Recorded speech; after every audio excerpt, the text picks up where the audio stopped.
Namo Bhagavate Vasudevaya.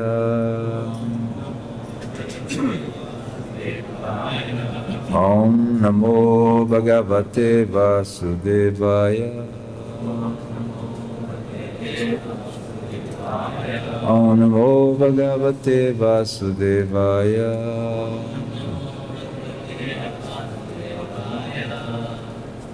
So we are reading from Canto 10, verses 40 to 42. Is that correct? Canto 10, chapter 15, verses 40 to 42. So I was instructed, like from Tukaram yesterday, to read the Sanskrit of the first two verses and we repeat the third verse together. Is that correct? So just Atatala falani adam manusya gata sadvasaha trinamcha parshavacheru hata denuka kanani. Ata, I have to do that? Oh, no, just the translation. People now felt free to return to the forest where Denuka had been killed, and without fear they ate the fruits of the palm trees. Also the cows could now graze freely upon the grass there. And in the first verse of the Srimad Bhagavatam, the verse number 40, the verse describes how the residents of Vraj felt free again to go back to the forest and the cows to graze freely. The cows could now be free. They were free from a tyranny. Krishna eliminated the tyranny. And we are reminded that Dhenukasura represents a tyrant, which is the gross intelligence. Always telling us, do this, don't do that. How can that be true? He's eliminating that demon from our mind so we can refine our intelligence and understand the higher topics. And the verse brings 2 points. One is the citizens felt free to go to the forest. And the second point is that Krishna, the cows felt free to graze. They could now graze. Prabhupada in 1943 also experienced a tyranny. He was in Calcutta and the British were on the verge of war with the Japanese. The Japanese people had reached Burma and there was a great worry that they might reach India. And India is celebrated for always having abundant food.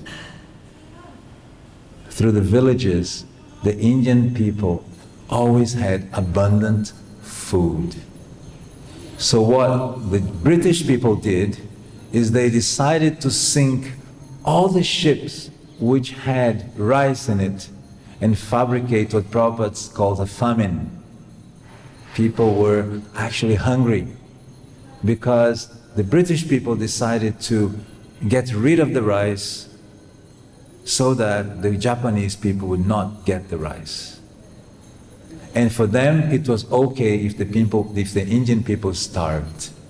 Prabhupada mentions that he would buy personally 1 mode of rice, which is about 37 kilos, a bag of 40 kgs, a big bag, for 6 rupees.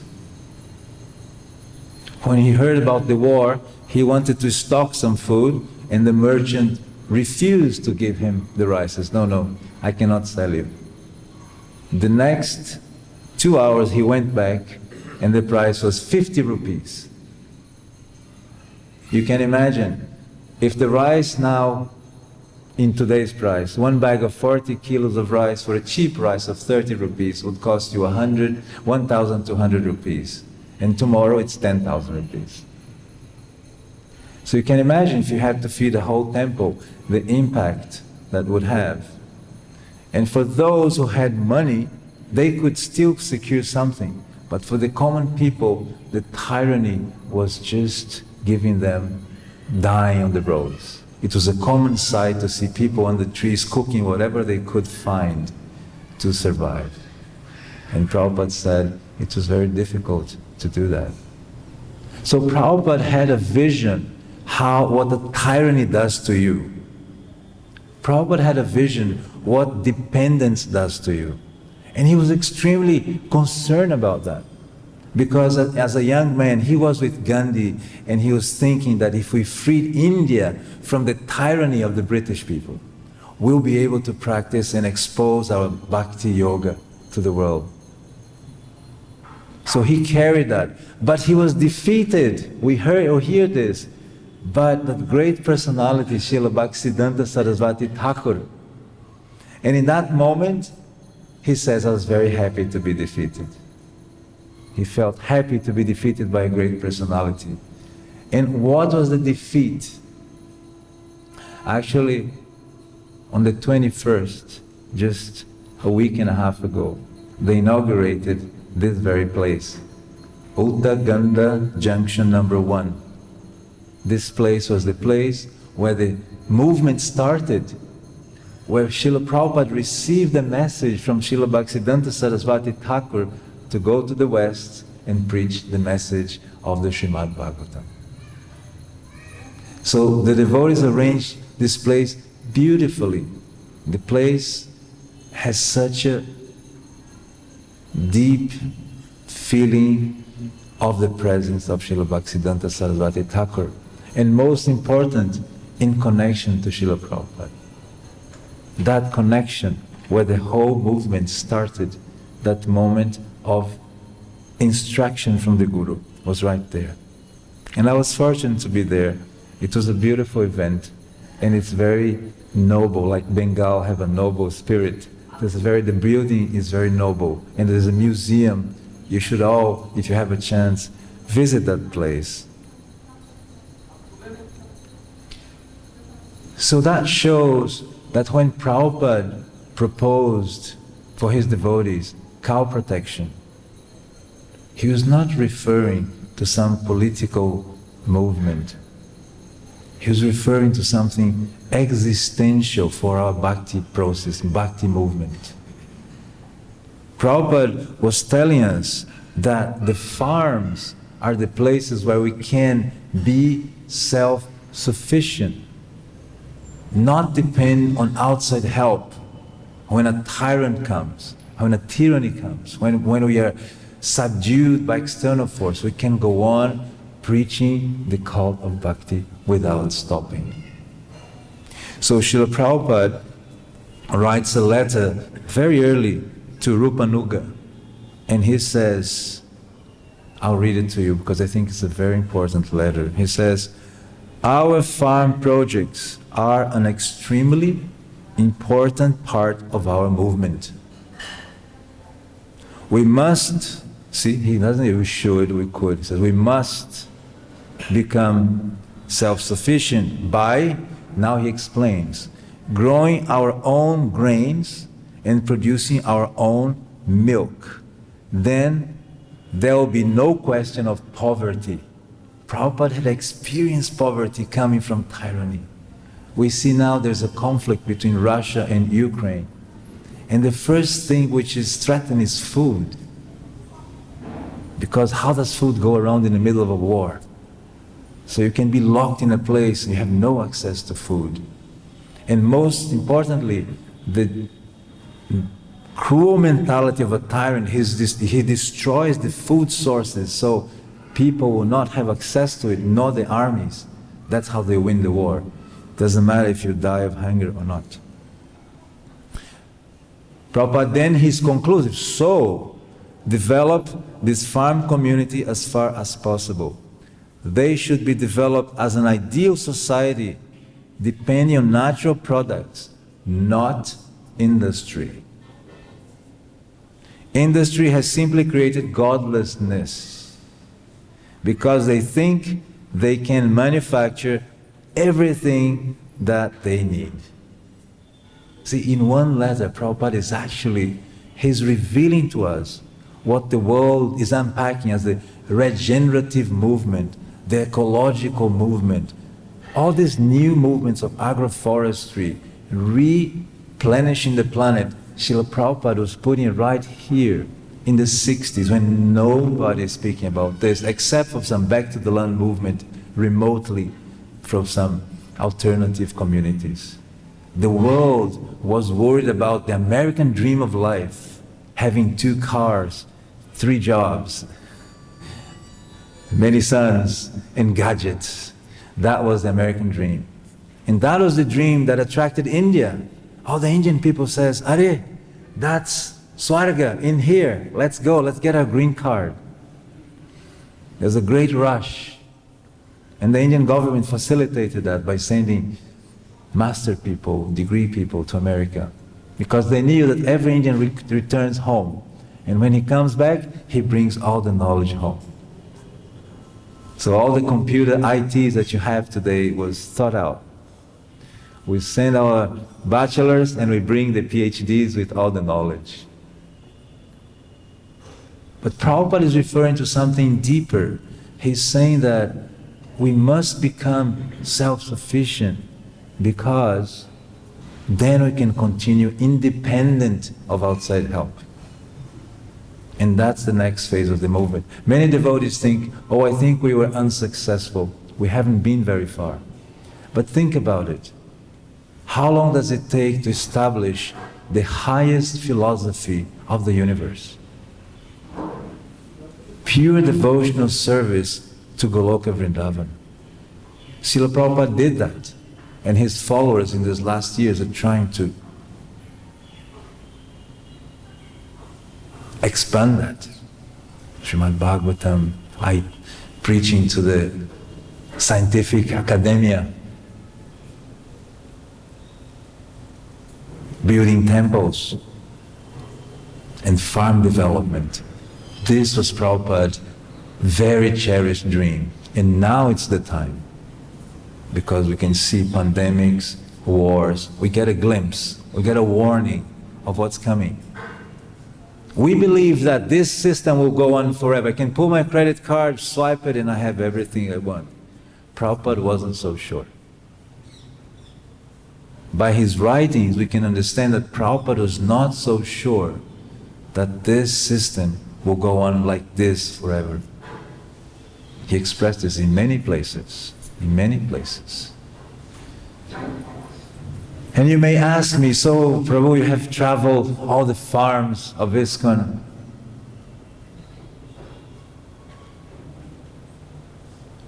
What went wrong?"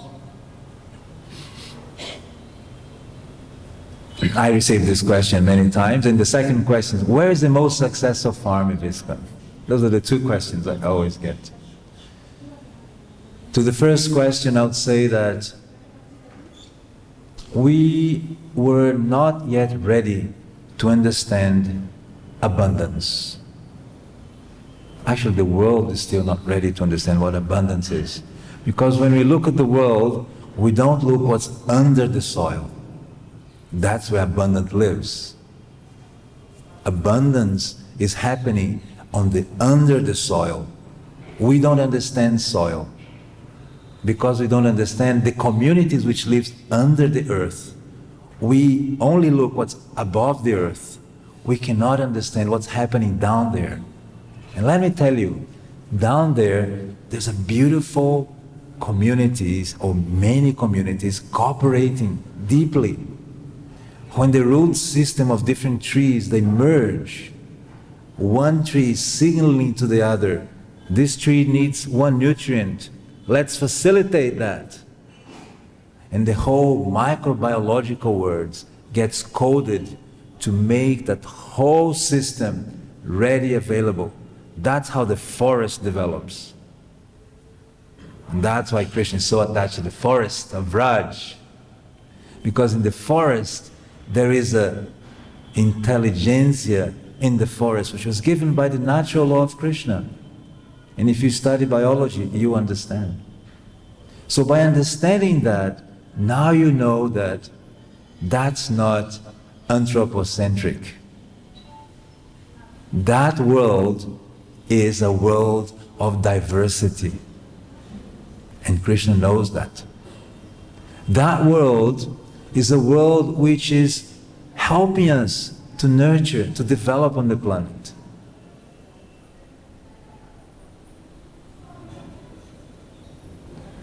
When we bring in anthropocentric ideas, we become external.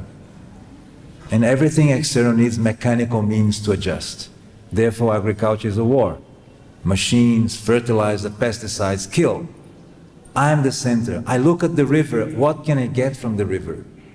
I don't look at the river as a personality which is part of Krishna's creation. I look at the creation from the perspective, what can this world give me as the center of the universe, the humankind? We have not yet exercised in our discussions, and it's time to do that, to see that Krishna does not think like that. Krishna loves diversity. Krishna enjoys the forest because diversity is there. And when you understand that, our thinking process will be aligned with the abundance that you see in every picture around you. Every picture is showing different animals and trees, but you cannot see what's happening under the earth. You can only see from the grass up. Now is the time for our vision to dive deeper below the soil and understand how that abundance is impacting my abundance, our self-sufficiency. And there are many systems. This is not a theoretical idea. There are many conscious agriculturalists today practicing this and showing this. And I went to many of these places. It's amazing. Instead of me deciding, I'm going to put this crop, they plant many crops and see which one nature allows. And those that it's allowed, you leave it and you take the other ones. So there are many things happening, and Prabhupada had some of this knowledge because he was in touch with Gandhi, and Gandhi was in touch with Albert. And Albert is the father of organic farming in the West. He came to India to teach chemical, and he was simply confused because he saw insects but no pests. The production of India was double of his chemical farming. He got completely confused. How is this possible? So as a humble Britisher, which is a kind of exquisite combination, to be a Britisher and humble simultaneously, but he was both. And by being that combination, he took the farmers and the ecosystem as the teachers. And then he was able to go back to the West and start the organic movement. He went to America, Rotterdale, organic farming, which is biologique agriculture in France. And he was the friends of Steiner, and there's a whole movement right there, starting from India. India usually is the birth of all these revolutions. So now it's a good time for us, members of the Hare Krishna movement, to read from Srila Prabhupada and understand how important this is. And I had 2 slides. Did you get it? Yes? I want to show you that gradually we are making progress. I'm going to show you a slide that in one place you can see this is us, that's ISKCON. Today our society is protecting 5,500 cows. So that's almost a precise data. We only have 20 projects to go that we're able to tell you exactly how many cows, bulls, oxen we have. We'll be able to tell you how much milk is being produced globally. You see, right now it's showing 2,863 liters of ahimsa dairy, cruelty-free dairy produced in our society. It's still very shy because one farm alone, this is per day, in the 60s, but mostly in the 80s, was producing 3,800 liters of ahimsa dairy free a day. One farm was beating the world 2 times. So this is 108 projects across the globe. So by having a number, we can now think, how do we expand? How do we give ahimsa dairy to all deities? How Krishna can get pure milk from all our endeavors? That's a very important goal. So what we're trying to do is, and this is a public site, you can see all the Goshalas, and in the future you see every cow, every picture of every cow of ISKCON that is protected. In the second slide, and this is another platform which is being built, which this morning you heard that the Ministry of Cow Protection and Agriculture, which is a GBC initiative, was able to, from many well-wishers of Vrindavan, collect 4.7 lakhs for the pleasure of the deities and of the cows of Vrindavan. So, for the first moment, the GBC body is putting together a platform to assist financially in a systematic way all the farms of our movement. So I'm hopeful. I've traveled, I've seen, there's a lot of success. One farm from 30 hectares now has 200 hectares, and they're growing wheat, and they're making bread and biscuits organic and selling it. Another farm in Czech Republic, they have all worked out. The government is learning from them. In India, I hear there's so many initiatives with ISKCON, Friends of ISKCON, farms. The movement is coming up, and you will see very soon it will surface, very soon.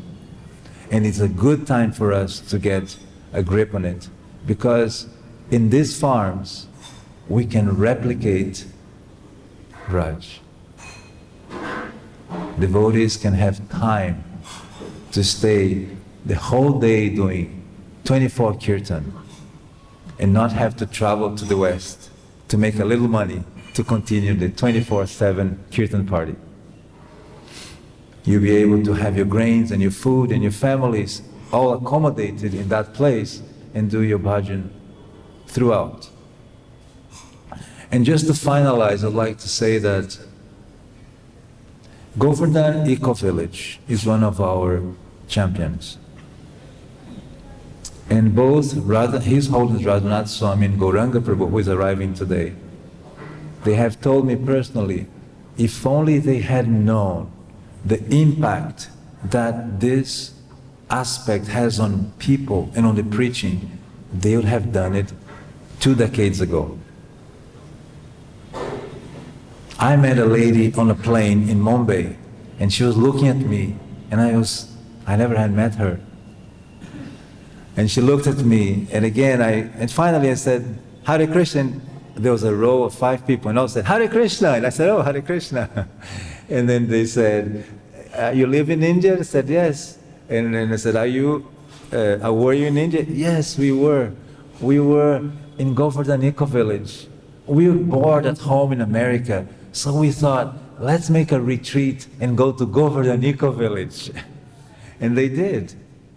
So you can imagine, someone from North America looked up, booked, and the children were smiling here, they were happy. The lady was super happy, so much that she wanted to talk to me. I didn't even know her. And she wanted to share how she was overflowing with bliss. So it's a great model for us. It's a good time. I'm really happy with Vrindavan. My small report was the Goshala and the farm are making good progress. And the Gurukul nearby we visited, they're planting grasses and crops, also very exciting. So I can see a green Vraj in the future.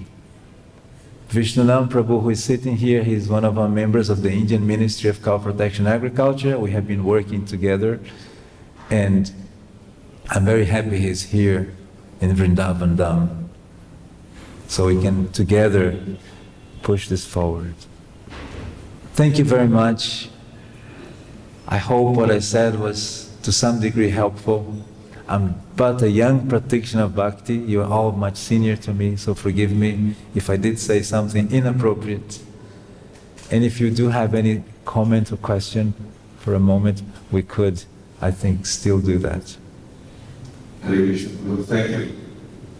Yesterday someone asked me, they said, why is it in America and Europe, it doesn't appear as though Krishna consciousness is that vibrant, that after so many years of spreading the movement. Of course, in India we see it's taking off more so. And I explained that maybe it goes through the waves, and it's very difficult actually to find a person who's serious about spiritual life. I would admit it, it's very rare that people take to the things. So can you say something about that? Thank you for the beautiful question. Yes, waves is a very good way of looking at it. If you analyze our waves, you see, Shankara came establishing personalism, Lord Buddha comes to defeat, opposite. Lord Buddha comes, Shankara comes, defeats him, and then comes Ramanuja, defeats impersonalism, Madhva comes, puts more emphasis, then Chaitanya Mahaprabhu puts emphasis on Achinta Beda Beda Tattva, and here comes the movement of bhakti. Now, on a shorter scale of time, Srila Prabhupada is in India, his god brothers are asking him, what are you going to do about Charan Day? And he says, my master asked me to go to the West. Don't do that. That's not important. But it's the mission I have to do, and nobody was ready to help him. Yet he goes and he makes this incredible mission which explodes in a few years, to the point of making friendship with the Beatles, the most famous band of the planet at the time. And the Hare Krishna explosion is just something inconceivable. And that explosion comes back to India, and the white elephants in Mumbai, in Delhi, they convince India that bhakti is their tradition. They should go back to that. And India now is understanding we have a treasure that we are just ignoring it. If you go to every person, they say, I know Bhagavad Gita, my grandfather read it, but he's not practicing it. So he's very close to Krishna, but at the same time, he's not walking towards Krishna. And he's a Western who's backwards to Krishna, looking at the materialistic, but he's running to Krishna. So my analysis is a wave. So we were very prominent. We had some social adjustments to make, but it's coming up again. Book distribution, farm development. I heard that in Czech Republic there are many developments coming. I hear that the scientific preaching world is really organizing itself in many places. And the whole congregation is getting specialized. There's so many grihastas, very competent. I went to the house of a doctor in Atlanta. He is doing amazing. He worships, I don't know how many Shilas. He does astakas, and then he goes to work, and he maintains the whole congregation. That we don't see, but it's there. It's time. Would you like to compliment Maharaj?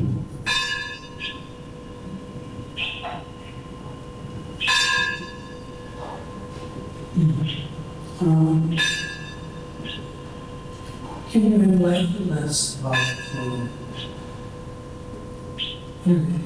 architecture? Money is the Maharaj is living with cars. I'm not sure if you are promoting the Bhakti and those with some very tendencies and the rest of the family should have kind of cars in the family. There's no trouble with the word protection. It's not a bird's culture, because it's all the members of the family. So if you make it all the members of the family, it's not them. The word protection kind of falls away, because there's no faith in it. That's not the funny. Can you go ahead with that? Yes, Maharaj, thank you. That's a beautiful question. The Vraja culture is an incredible asset that we have.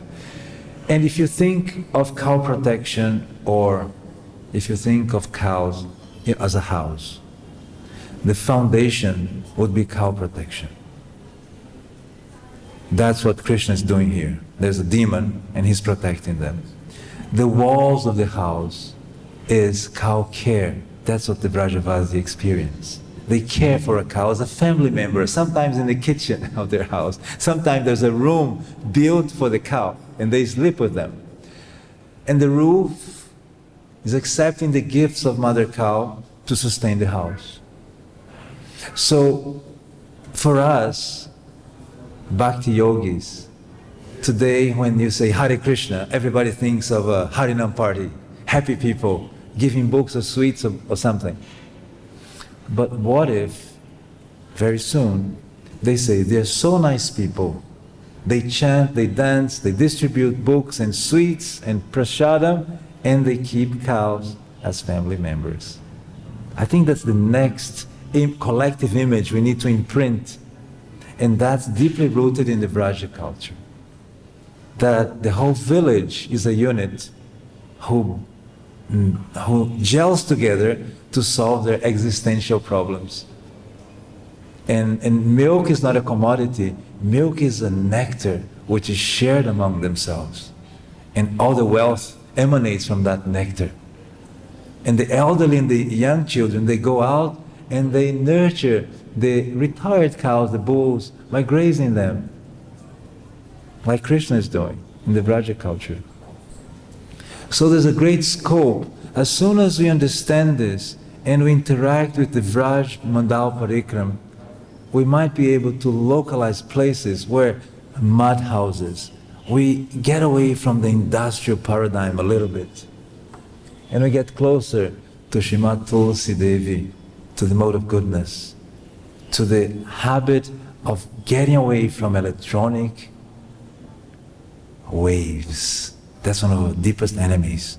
All this, what we call, I don't even know what mine is, but what we call my life. If I lose my phone, my face changes. I lost my identity. I lost my credit card, my contacts, everything is lost. Isn't it? Have you experienced losing this little gadget? Your heart is devastated. So getting away from this is really important. Your chakras are balanced. You have time. You can look at the stars. You can look at the moon. You can appreciate the moon. And you can appreciate a bhajan. You can appreciate a class. You can appreciate your family members in Krishna consciousness. Prabhupada wanted that for us. It's a gift. But we must learn how to reap this gift. It's coming.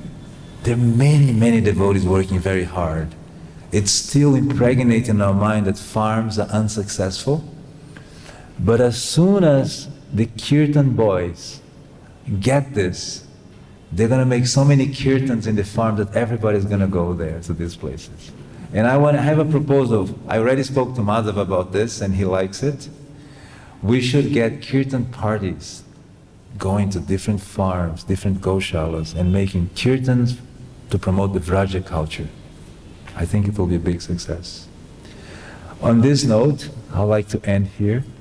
And thank you all very much for your patience, for your blessings that you gave. And if you do bless me, I'd like you to raise your hands and say Haribol, so that I can remain a sevak of all of you. Haribol.